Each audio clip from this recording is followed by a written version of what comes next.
and Advantage General is 7 a.m. and it's now time for the Morning Watch. Listeners to Love 101 FM are advised that the views and opinions expressed in this program are not necessarily those of Love 101 FM.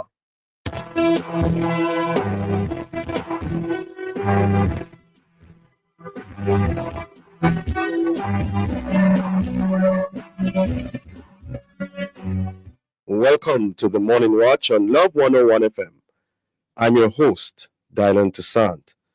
A special welcome to our listeners on love101.org, and if you're overseas and on the move, U.S. listeners can access us at 712-832-8001. And if you're in the UK, 0330-332-6541. Or join us via the Love 101 FM app that can be downloaded from the Google Play Store or the Apple Store. You can also join us on Love 101 FM Facebook and YouTube Live.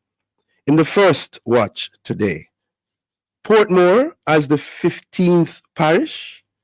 Is this a dictatorial move? And in the second watch, JN Foundation Motorcycle Helmet Safety Photo Competition. For our social media question, we ask, what are your thoughts on the methods to make Portmore the 15th parish? We're asking you to share your responses on our Love 101 FM Facebook page and YouTube channel, and also on WhatsApp 876-997-3125 using the hashtag The Morning Watch. We'll share your responses later on in the program, but before all of that, here's I quote. All right, today's I quote says, nobody has ever measured, not even poets, how much the heart can hold.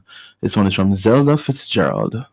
Okay, interesting. Morning, Joker. Good morning, good morning. Speaking about measurements, how you managing with the potholes? Because they've moved from potholes to pits, I gather. Listen, I feel like I'm just going to get a placard and go up at the Prime Minister's office and ask him for some front-end parts. Because Dr. Holness, I'd love it. But no, but I'm just saying that, these potholes are crazy. Yeah. They are fixing them, though. Yeah. I must say that work is being done on some of the roads that I drive on. Yeah. I'm seeing work being done, so I must commend them for that. And I hope they're properly fixed this time. Boy, it's patchy, but it's not going. It can't work for now. All right. Yes. Well, we'll go back to the first watch in just a moment.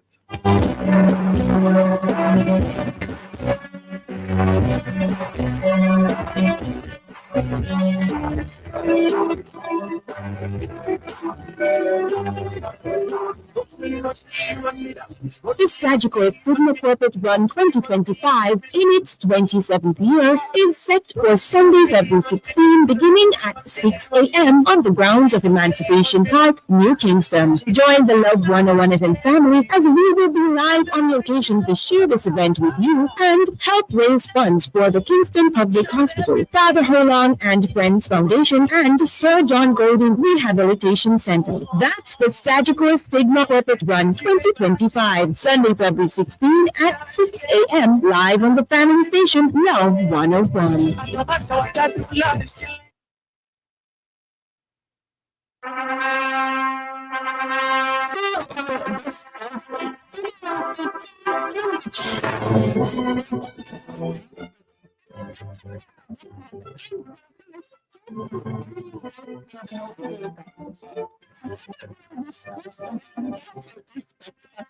Successful marriage. With our friends' wives, the husband.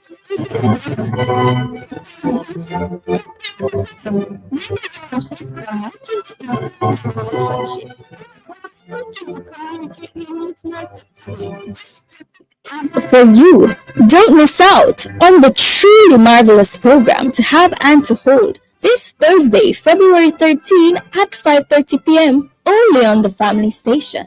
Love 101.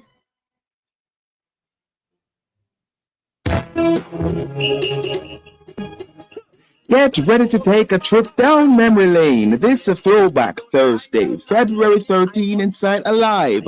1 to 5 with me, the creative Jesus guy, Darren Mitchell. Get those mental muscles moving for the brain testing mentalsize at 1:45. Prayer warriors, unite! Fuel your faith and ignite your spirit at 2 o'clock with Prayer Blast. At 2:15 inside Pieces of the Past, we look at a bridge like no other.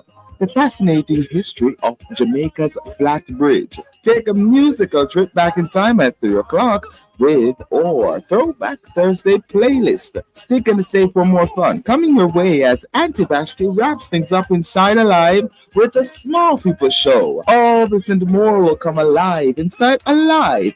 This Throwback Thursday with me, where all is well. The creative Jesus guy, Darren Mitchell.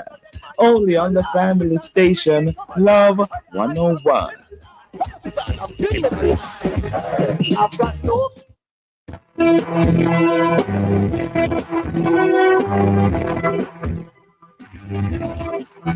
Welcome back to the Morning Watch. Thanks for staying with us. I'm your host, Dylan Toussaint. Now, if the bill to grant Portmore parish status passes the next phase and the stage, it will be the first time in nearly 160 years that a new parish is being created. But there is pushback, much pushback, which led to the opposition PMP walking out after the bill was passed. But before walking out, MP Fitz Jackson opined that this, and I quote, bill is the most anti-democratic the country has seen in 44 years. But is that really so? Well, to discuss this issue, we have online Pastor Courtney Morrison, president of the Portmore Ministers Fraternal and co-host of the Mailbox, heard right here on Love 101. And we also have Mr. Joseph Patterson, president of the United Independence Congress. Good morning to you both. Good morning to you. Thank you for having me. Yes, thanks for being with us. Now, gentlemen, what are your opening thoughts on the recently passed bill for Portmore to become the 15th parish in Jamaica? Beginning with you, Mr. Patterson. Yeah, I think it would have been good if the people of Portmore had a clear say in the matter. And it would have also been good if the government was able to show to us a clear analysis of the pros and the cons and the benefits that would accrue to the people of Portmore.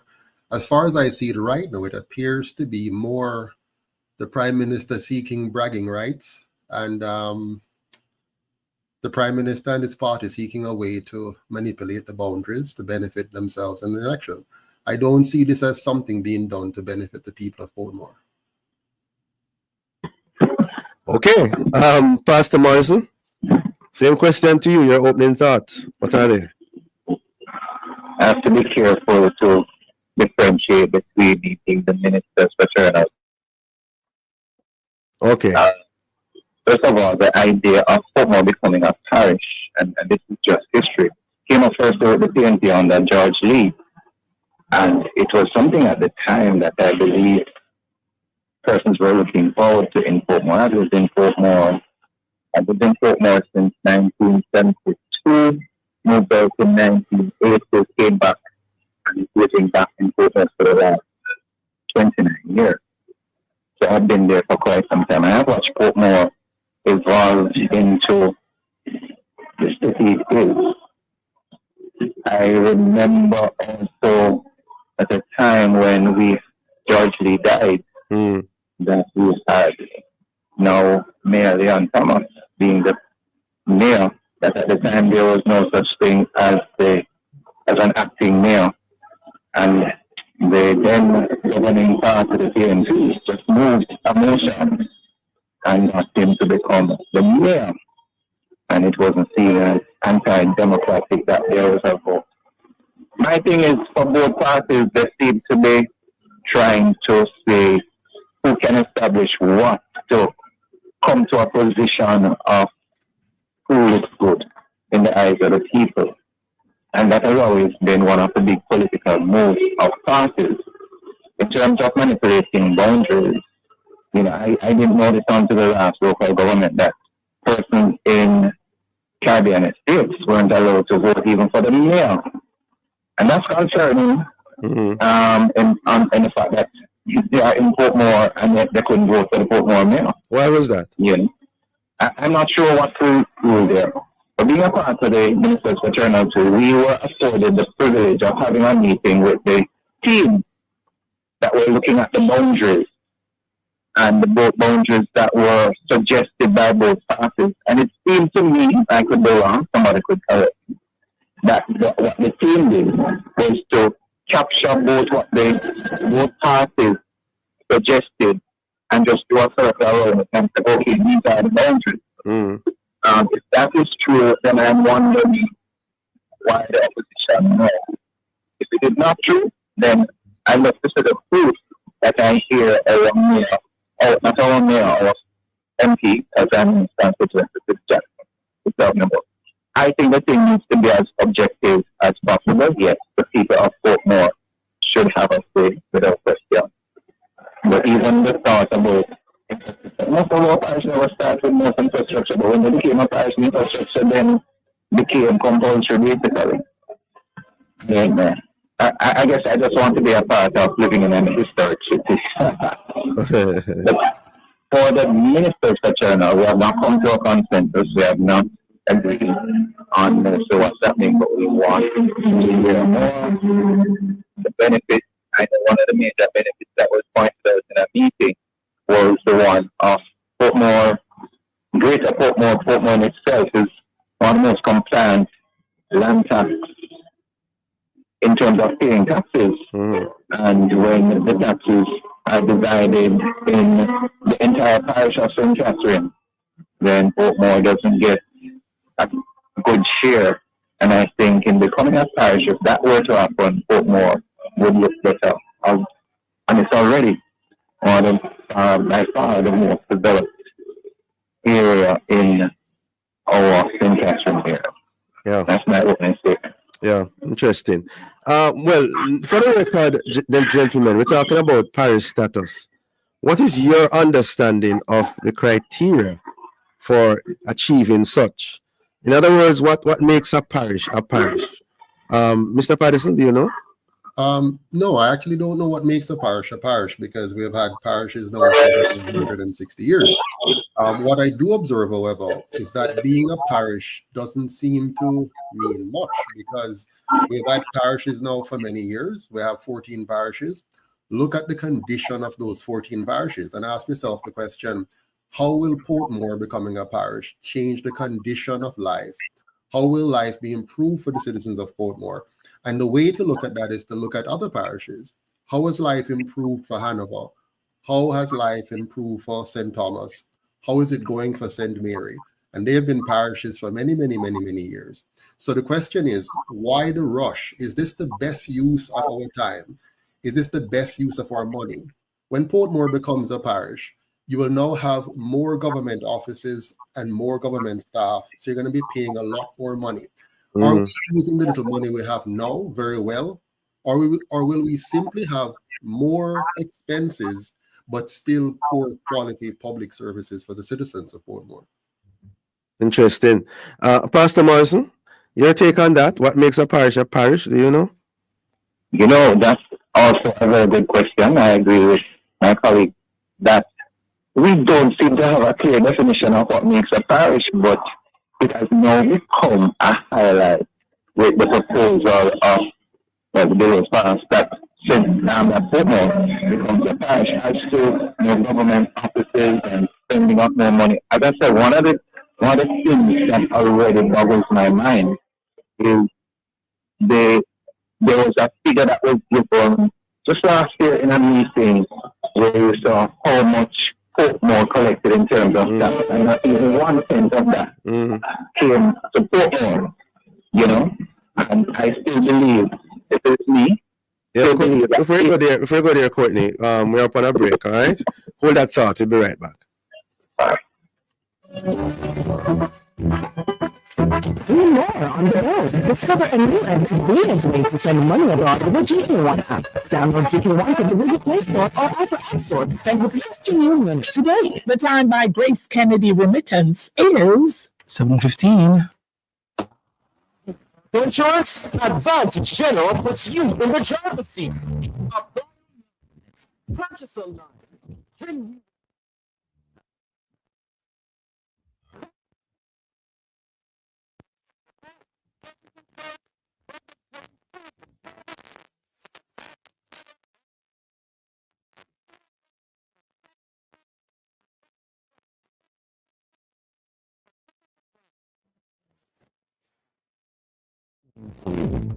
You will hear your grandmother say, one poke a full basket.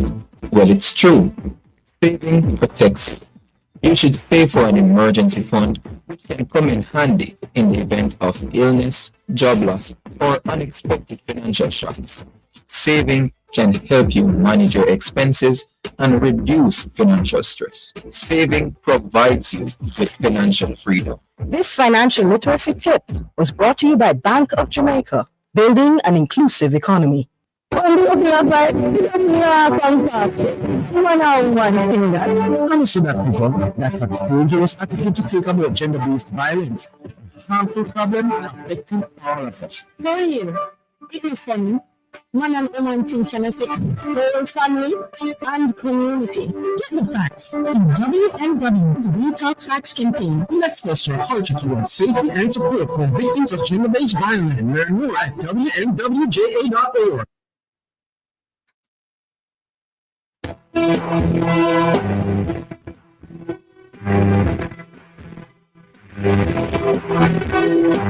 Welcome back to the Morning Watch. Thanks for staying with us. I'm your host, Dylan Toussaint. And this is the first watch. We're looking on Portmore becoming the 15th parish. At least that's seemingly in the making. And we're asking, is this a dictatorial move? In so doing, we have online Mr. Joseph Patterson, president of the United Independents Congress, as well as Pastor Courtney Morrison, president of the Portmore Ministers Fraternal and co-host of the Mailbox. Pastor Morrison, I think before the break, you're just about to say, I still believe. I hope you still believe. Whatever you know, that even with the amount of taxes that are collected in Portmore, I don't know what deficit it would place on the entire parish of St. Catherine, but I'm sure with those taxes remaining in collected taxes in Portmore, Portmore would benefit extremely greatly. As to the anti-democratic dictatorial move, as we may deem it, you know, and this is Courtney Morrison's personal view, and I'm trying to be as objective. I think we need to look at both political parties. Yes, we tend to focus more on who is governing at a time in terms of objectivity, you know. One would say, and I've heard it even just yesterday in a discussion, this is a PNP country. There are two young men sitting down. This is a PNP country. And when I say young, I mean in them 50s. Okay. And so this, if the one was saying, if the JLP does something, it is questioned to the bone. But if the PNP does something, it is accepted. And the thing that I brought up about Mayor Thomas was something that they said, you know. And it is strange. I think the Jamaican political spectrum has become more wise in asking questions and in pointing out and in trying to ensure that democracy, fairness, and justice is established. And I think at this stage, that's primarily what we need to look at, and not necessarily become partisan or, you know, biased in just a clear looking at what is there. Sometimes I have to somehow forget what is in the past, look at what is in the present, and ask ourselves, is forget this right? The past? Is forget this the correct? past? Am I hearing you When I say correctly? forget the past, I mean in terms of, even if one person did something that was anti-democratic, we have to look at what is happening now. Okay. Mr. Patterson, I'm still wondering, how would parish status benefit Portmore? Will it be a positive or a negative for that community? Well, again, one only has to look at the history of the other 14 parishes. We currently have 14 failed parishes where the parish councillors who are managing the parishes without the autonomy that you would expect, and with a central government that makes most of the decisions. You have 14 parishes which fail to maintain proper roads, fail to do proper urban planning, fail to manage or interact with and deal with policing in a way that satisfies the citizens. So we're just going to add a 15th failed parish if we have not addressed the underlying problems as to why all 14 parishes are failing. What will making one more do? I know what it will do. It will give the Prime Minister a legacy. You'll be able to say, when I was Prime Minister, I created the 15th parish. It will also give the existing governing party a leg up because they're trying to craft the boundaries to suit themselves. And the PNP is a hypocrite, and them, if they oppose it, we all know that they would have done the same thing. So really, Jamaica is suffering from a systemic problem of bad governance, and one that can only be fixed by us relieving ourselves of these two parties and starting, with something different. So the bottom line is, we don't need a 15th parish. What we need is good governance. I'm sure if you put it to the people of Portmore today and ask them, do you want good roads, good water supply, eradication of mosquitoes, good policing so you feel safe, a hospital, an efficient government service, meaning you don't have to stand up in long lines and so on. I'm sure they would choose that any day over simply having the designation of a parish. So we need to move away from simply looking at the form to the substance. We want substantive change, good governance to make our lives better. Yeah.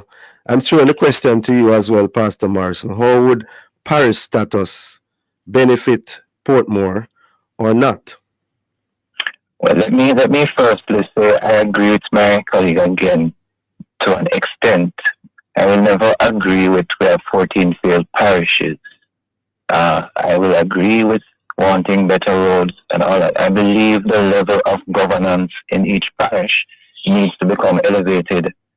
Failed, unless we're saying Jamaica is a failed state, I wouldn't agree with those sentiments. Okay. But yes, and I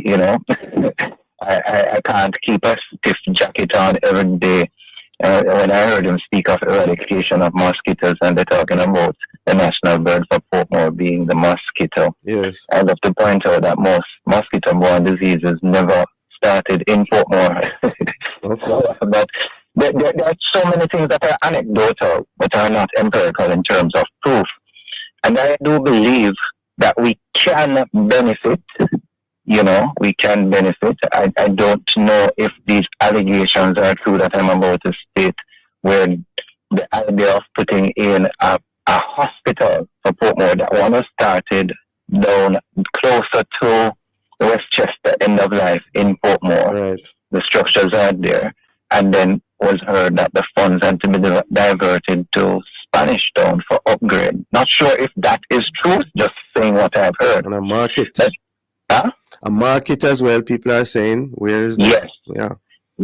And I believe, as much as we have not gotten to the level of good governance that the people truly deserve, that we need to hold our leadership accountable regardless of what they do. I will agree as well with my colleague that to some extent that those who would like to leave a legacy for themselves. I guess every government does that. But for the people of Portmore, I'm not sure. I'm hoping it will happen, that a poll is taken or whatever is done to get the feeling of the persons of Portmore.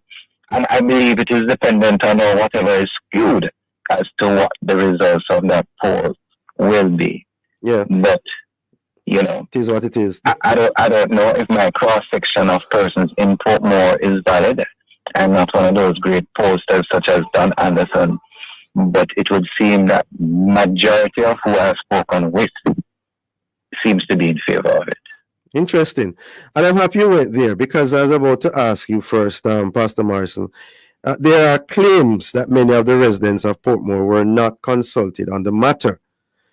From your experience, your being on the ground, how true or false is that? And someone may also ask, does it really matter?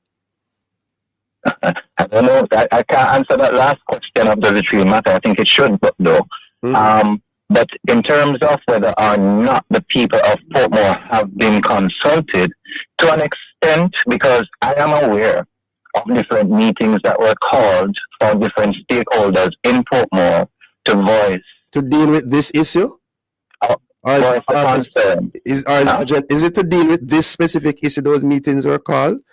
Most of them? If it were the specific, well, I know in these meetings that the different bodies were called and the idea of the parish was stated. I know of work as well of a town hall meeting that was supposed to have happened. I don't know if it did at the Heart Academy. But I know there have been some,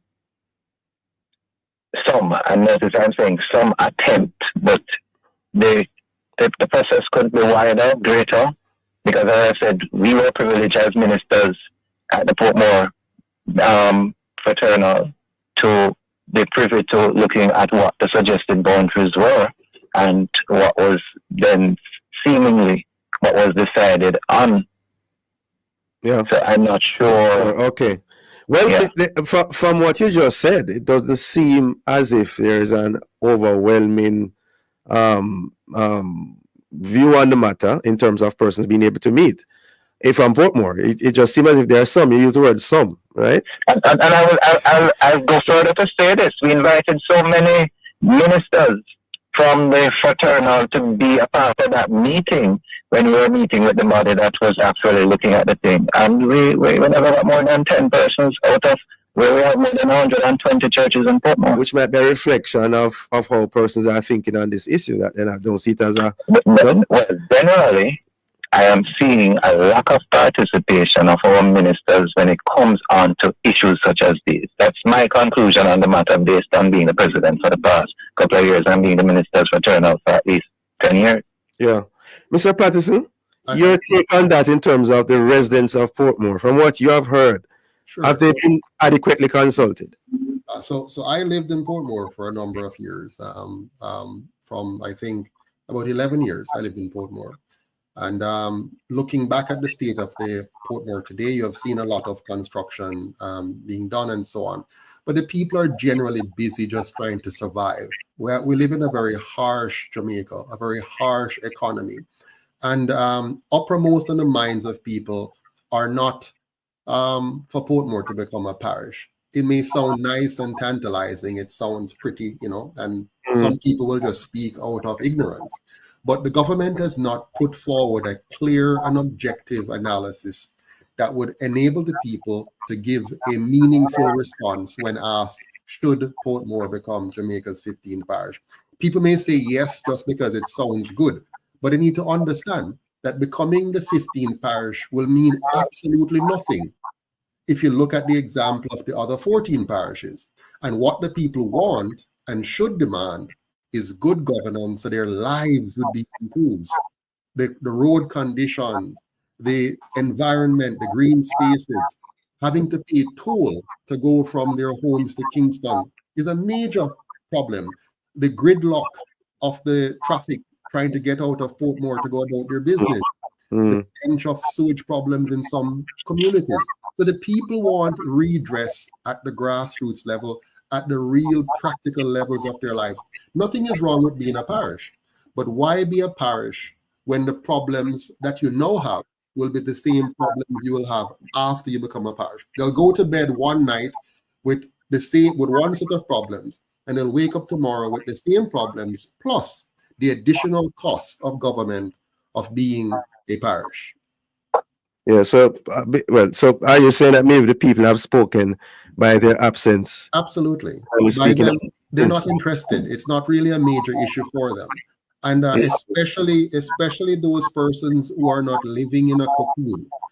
The people who are involved in the political space and those who occupy the upper echelon of society, they can say whatever they want.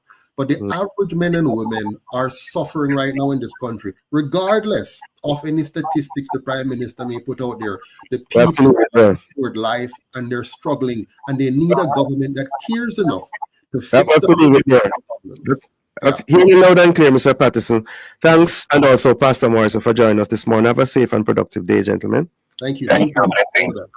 Listeners, the Morning Watch will return in just a moment.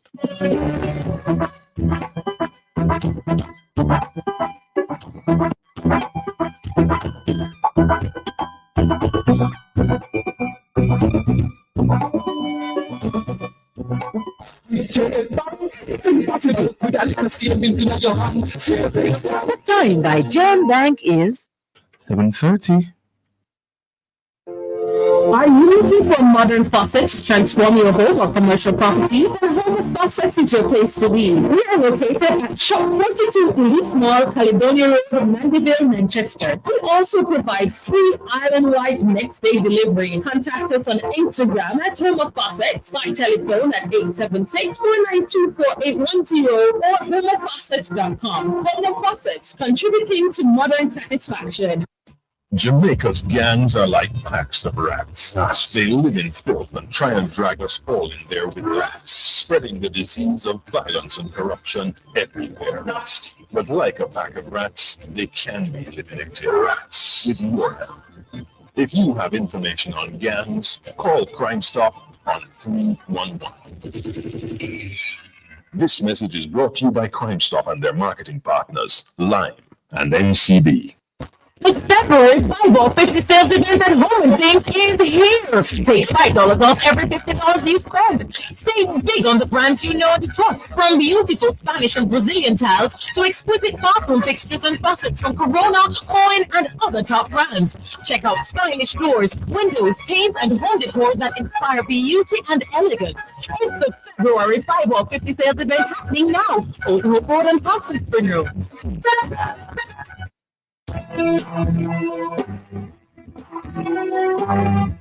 Welcome back to the Morning Watch. Thanks for staying with us. In a short while, we'll be reading some of the feedback from our social media question. What are your thoughts on the methods to make Portmore the 15th parish? Let me say it again. What are your thoughts on the methods to make Portmore the 15th parish? We're asking you to leave a comment on our Facebook page and YouTube channel, Love 101 FM Jamaica, or WhatsApp 876-997-3125. We'll be right back.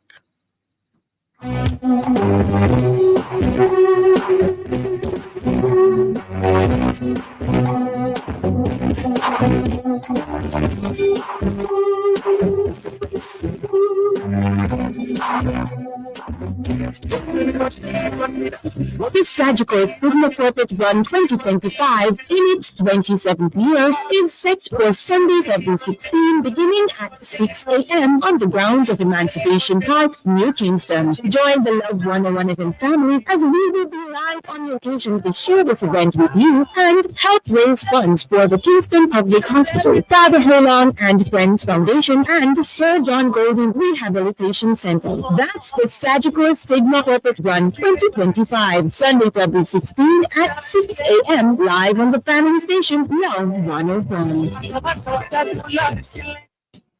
It's Love 101 FM's 32nd anniversary, and of course, Love 101, the family station, has been bringing you powerful word programs, interesting features, and beautiful music for 32 years.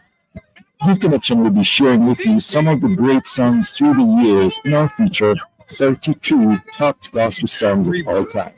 I'm sure there are hundreds, but we'll try and find 32 as Love 101 celebrates its 32nd anniversary. Listeners pick 8 hymns, 8 Jamaican, 8 contemporary, 8 black gospel. Youth Connection will be sharing with you some of the great songs through the years in our feature 32 Top Gospel Songs of All Time. So join us Saturday, February 15.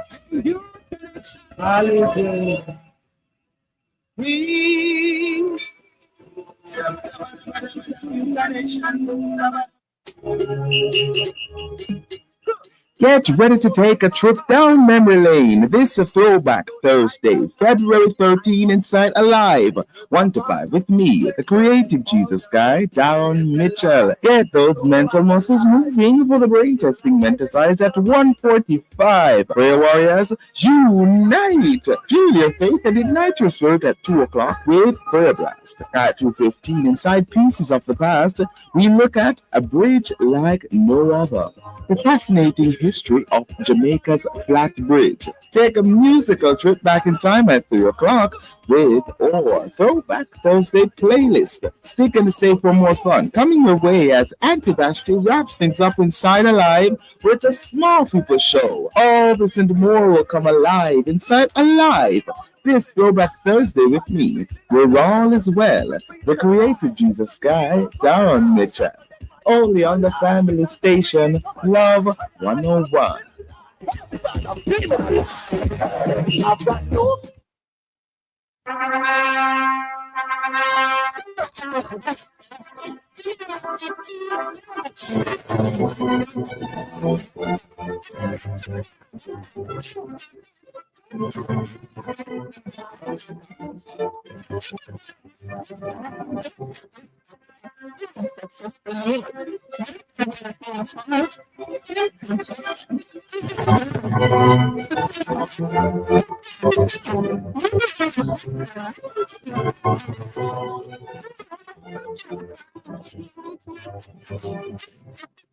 For you, don't miss out on the truly marvelous program to have and to hold this Thursday, February 13 at 5:30 p.m. only on the family station.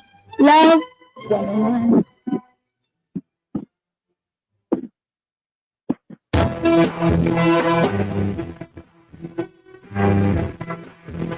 Welcome back to the Morning Watch. Thanks for staying with us. I'm your host, Dylan Toussaint. Let's now join Jokal for a look at how our Facebook, YouTube, and WhatsApp friends answered today's question. What are your thoughts on the methods to make Portmore the 15th parish? Jokal. All right, so we do have some responses. So we're going to start here from June from Charlemont. She says, we don't need another parish in Jamaica. Jamaica needs to be developed more and taken care of. Somebody here says, I think the public should have a say if a 15th parish is required. I'm not clear on the justification for such a change, but I think we have more pressing issues as a country to address. Does this mean that when other areas develop in the future, they will become parishes as well? I think we should focus our attention on better urban planning and traffic control and working on crime. So yeah, there is also an economic impact to the change. To this change, legislations would need to be updated, maybe more public sector workers, changes in text in school and other things. I may not be able to think about right now, is this really required at this point? And then they went on to say, understand based on the titles they are in Spanish Town, not Portmore. Let's go to Olga. Olga says, Portmore. The Prime Minister already said that Portmore is today another parish. Things and times change. It's up to the residents to speak over Portmore, or to speak about Portmore, saying what they need to see established there. No demonstration. Cut this foolishness out. Speak out of their mouth, calling the developments that they need to see established, and watch the outcome. God gave us the power of speech that is to call things into being. We transfer God to the government and Prime Minister. All right, let's move on to who does know. Let's go to Janet Jenkins. Good morning to you all. My question is, when Portmore becomes a parish, what will be the name of the capital? Some people say Greater Portmore, some people say 20 Roots. So yeah, that's a big question. Somebody said, what makes a parish a parish? This is Cherry in Spanish Town. There are many unanswered questions in Portmore becoming a parish. Can it balance all the other expenses that comes with it? Infrastructure and services and all? Yeah. A hot button issue. Yeah, man, there's a lot. Thank you. I want to thank all those who responded. We appreciate it. And so as we segue into the second watch, the Road Traffic Act requires all motorists to wear a protective helmet that covers the face and has an adjustable visor. With this in mind, the JN Foundation launched a motorcycle helmet safety photo competition with the intention of empowering young Jamaicans to promote helmet use through photography and visual arts.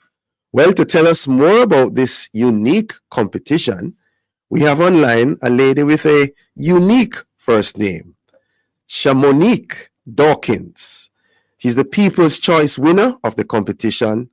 Congrats to you, Shamonique Dawkins. She there? Thank you very much. Good morning. Yes, congrats to you. Thank you. Yes, and we also have online Omar Wright, lead of the Environment and Community Development Programs at the JN Foundation. Good morning to you as well, Mr. Omar Wright. Good morning to you, Dallon, and good morning, Shamonique, and good morning to the listeners of Love 101. Happy Thursday to you. Yes, thank you very much. Let me begin with you, Omar Wright. Tell us really, if you can tell us more, in terms of when, why, and how did this competition become a reality? Okay, so the Jamaica National Foundation has been working in the road safety space for quite some time. However, in March of 2024, we launched the National Helmet Wearing Coalition. It is a tripartite partnership between ourselves, Jamaica National Foundation, the National Road Safety Council, funded by the FIA Foundation. And FIA is the international global body that governs motorsport. And the foundation works in the sector of road safety. And why, you might ask, they wanted to look at motorcycle safety. When we looked at Jamaica's road fatalities and the category of victims of road crashes, we saw that it was motorcycle drivers. And yes, I did say drivers because they are actual drivers who were featuring the highest for road fatalities, and especially males between the ages of 19 to 29. And you know, between 19 and 29 were most productive years, and so we wanted to do something. So we got together and we crafted the National Helmet Wearing Coalition because the statistics also pointed to a lot of the cases where the crashes are happening, they are not wearing certified helmets.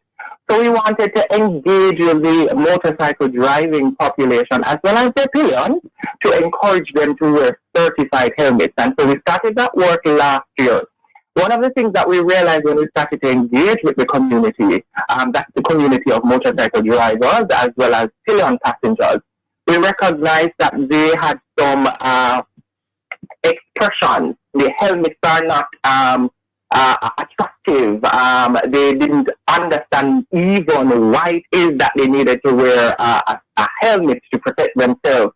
They didn't necessarily, I heard you, Dylan, cited the Road Traffic Act. They didn't necessarily understood what to look for when they were purchasing a helmet. So we thought one of the ways we could interact and engage with them is through youth advocacy. And so we thought of the photo advocacy competition where we will turn our lens, literally turn our lens, because we know that they're in the social media spaces, we know that they're interacting on the digital platform. So how do we turn our lens and spark conversation that will help them understand why it's important to wear certified helmet, because it actually protects them and it can save their lives if they are unfortunately in a crash.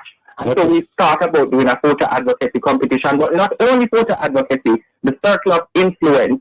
How cool would it be if your thought is telling you need to wear a certified helmet, and hence a visual art competition as well. Pick up in right there, Omar, right? Because I want to bring in as well Shamonique Dawkins.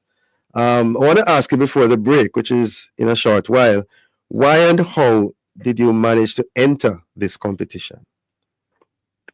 Well, as you can see, the photo helmet competition, it was going around in my group chat at school. There are so many group chats, and as a person, a part of the photography club, I was kind of curious to see what it was all about, and I decided to enter the competition, not with the best experience in photography, but out of sheer curiosity and to see what I could do to make a change. I'm so sorry, Shamanique. Yeah, we're up on a break. Hold that thought. We want to hear more from you. We'll be right back.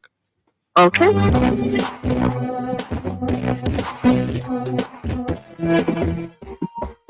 Mama work hard, for real. To be the most we send me and my brother go school. So, the dream was always to go to university. Well, I fulfilled 2 dreams with 1 dream bank savings plan, you know. Further my education, and I make mama proud. Stop wishing you could. With your Jane Bank savings, you absolutely can. Jane Bank will help you find a way. Love is in the air with Roll this Valentine's. Get connected with Yard and Roll and you put something extra in your card. Sign up for Yard and Roll for only $6,300 plus GCG and get a supermarket card valued at $15,000. Perfect for stocking up on ingredients to make a romantic dinner or getting sweet treats for your sweet. Represent offer ends February 15, 2025. Follow your heart to a close store today or visit discover.com. Conditions apply. Don't let freshness stitch you when you need it the most. Wash your clothes with Downy Softener to keep dazzling everyone around you from day to night. Try Downy Softener now. Jamaica and its workforce are advancing quickly. Life-changing opportunities are arising. You need training and support. We are the Renewed Heart NSTA Trust, committed to providing new and emerging skills training and opportunities. Come to Heart. We'll help you claim your place in the workforce of the future.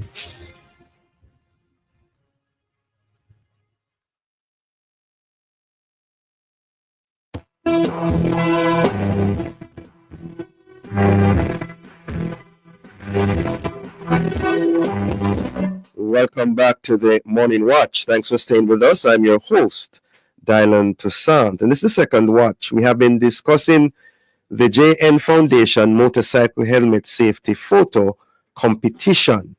In so doing, we have online Mr. Omar Wright, lead of the JN Foundation Environment and Community Development Program, and we also have Ms. Shamanique Dawkins, the People's Choice winner of the said competition. I think, Shamanique Dawkins, before the break, you were responding to the question why and how you managed to enter the competition. Please continue. Oh, yes. So as I was saying, why I decided to enter the competition, I wanted to see how much of an impact I could make on society and what I could do to help the National Helmet Wearing Coalition. I entered the competition because it was circulating through group chats. There was a flyer about this competition, both the photo advocacy and the drawing, the art competition, and I was in the age race and I entered it with a friend of mine, and that's how it came to be. So it's not that you're just a fan of motorcycles or motorcyclists and helmets they wear, or all three? As much as I'd love to learn how to ride a motorcycle, I don't think that it's for me right at this moment. But I did recognize how important it was to be wearing a helmet. And even through the photos that we took, one of the images that won the award, as long as my head was safe, it made such an impact on me, because in the photo you could see that he was with his child, and even though it was his only means of transportation, he didn't have any other proper gear, but he had his helmet. And I thought that if other people could see this photograph, at least they'd want to wear a helmet so that we could get the death toll under 300, which is ultimately the goal for Jamaica. Very interesting. Omar, right. Give us an idea of the entry requirements that were there, regulations as well, and then walk us through, if you can, the process from elimination to selection to coronation. Okay. So we launched the competition in September of 2024, and it was for the photo advocacy category. It was open to high school, tertiary, vocational skills. So once you were in a skills training institution and you were between the ages of 13 to 29, it was open. So you did not have to be a professional photographer. You did not need to have prior experience with photography. You just needed to be enrolled in an institution at the secondary level or tertiary level, vocational skills as well, and you could enroll in the competition. So application opened in September. We closed in October. There are some mandatory things that you had to do. So we are in the business of capacity development. So whatever level you are at in your journey of advocacy, we wanted to ensure that you had the tools. So a mandatory workshop we did in November with the participants. So we had over 100 participants, and from that we narrowed it down. You had to have attended the mandatory workshop. It was Introduction to Photography, which was facilitated by our lead trainer and subject matter expert for the photo advocacy project at Jane Foundation. New York Times award-winning photojournalist Radcliffe Roy. So he did the Introduction to Photography, where he walked the participants through photography, how to frame the shot, how to interact with your collaborators, not subjects, but the actual persons that you're photographing. They're collaborators with you, and how to photograph them in a dignified way.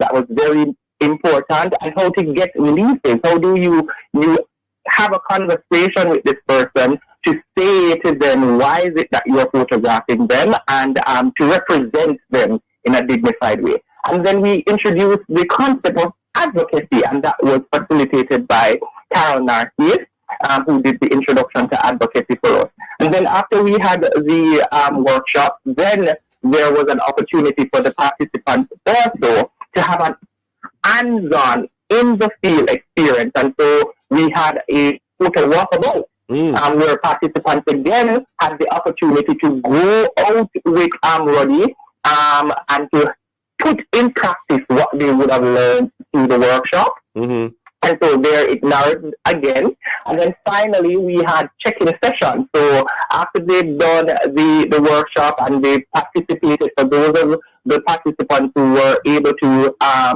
sign up for the immersive experience with Roddy, then they went out and captured their images. They had up to 10 images that they could submit. And they then had a check-in. Before final submission, you were able to check in. So we had already speaking to them, giving them one-on-one advice on some of the images they would have captured. And then final submission was in December. At final submission in December, we had 8 finalists submitting 52 images for the catalog. You had participants who would have submitted more than one. Some submitted upwards of 5. They had the opportunity to do that, and then we went into the judging. And the judges for the competition was Donita Zaka, Roddy Radcliffe Roy, and Stuart Reed. So the judges would have evaluated the photographs that were submitted based on their technicalities and how they the storytelling, how they brought out their advocacy. I think Shamanika mentioned just now one of the images that won. It celebrated the fact that this individual, a motorcycle driver, is ensuring that his child understands the importance of safety. That is something that we looked for as we evaluated the images that were submitted, to ensure that that advocacy piece was there, to ensure that the photography bit was there as well. So that was the process for the photo advocacy competition. And for visual art, it was a little bit simpler. It was open to the basic school category and preparatory. So if you were between the ages of 8 to 12, you were able to enter the visual arts. And what we did, we gave you some parameters that you needed to do your art on, and you submitted that to us. That the competition opened in September of 2024. It closed in October, and once you submitted your artwork, it was then sent for evaluation and the judges for that were Dr. Miriam Smith at the Edna Manley College of Visual and Performing Arts, and Colleen Douglas, formerly the Manley College of Visual Arts. So that was the process for coach competition. Wow. Thank you. Shamanique Dawkins, can you describe for us your other winning photos and tell us of some of the challenges you had in the process? Well, the other photos that we took, all photos, it's all collaborated around one person, and they all emphasized how important it was to ensure that your head was safe. In another one of the images, you could see that he has had so many injuries to his legs caused by bruising from falling off his motorcycle, but yet still he was still riding it. And it was truly because it was his only means of transportation, and you could see how lovingly he held his child with his helmet. And at one point, he put his helmet onto his child, and we photographed that image representing that I can teach my child. This is what I can teach my child. Even if it's just to keep his head safe, I want him to be safe, and I want to be there to ensure that he grows up in a safe way and to follow and to live according to the law. So was there a separate helmet, Shamanique? Was there a separate helmet for the child as against the father? The child was 3 years old, and we staged the photograph. So he sat him on the bike and put the helmet onto his head. Okay. Teaching him how to put on his father's helmet. And I just look at it as a transition between, or an exchange between father and son, how he could learn from his father. And I think it was something beautiful that we could have shared.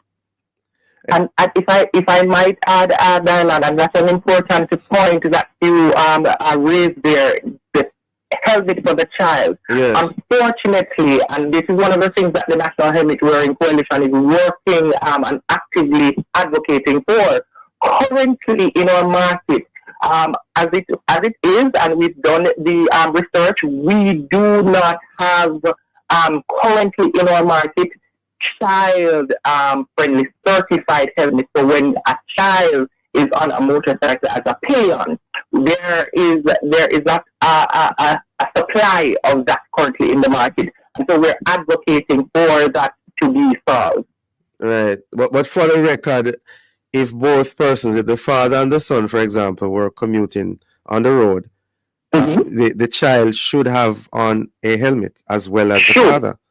The child, yes. And if the child doesn't have it on, it could be penalized. He will be running a foul of the actual law. Interesting. Shamanique, what were some of the challenges and difficulties that you had?